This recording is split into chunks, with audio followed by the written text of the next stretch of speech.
What is the meaning of education? Etymologically, the word education is derived from educare. In Latin, means bring up, which is related to educere, which means bring out. So, bring forth what is within and bring out potential, and derive, to lead. Education in the largest sense is any act or experience that has a formative effect on the mind, character, or physical ability of an individual. In its technical sense, education is the process by which society deliberately transmits its accumulated knowledge, skills, and values from one generation to another. Webster defines education as the process of educating or teaching. Now that's really useful, isn't it? Educate is further defined as to develop the knowledge, skill, or character of.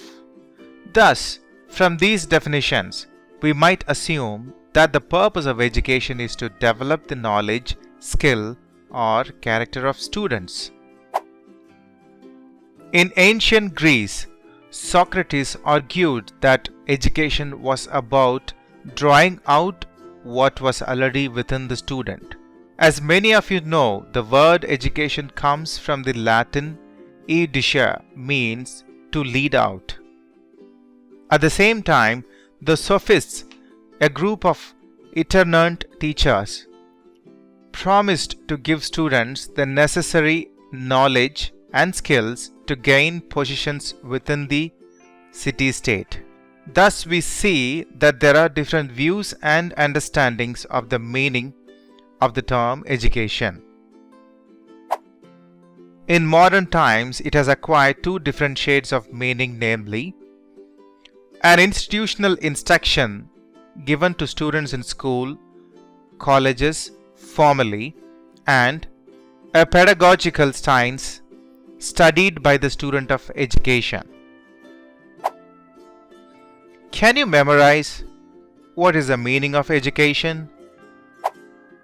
Etymologically, the word education is derived from educare.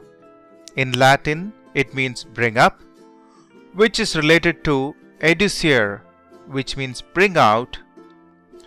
Thus, bring forth what is within, bring out potential, and derive, to lead. For inspiration, Education is a Vaccine for Violence by Edward James Olmos.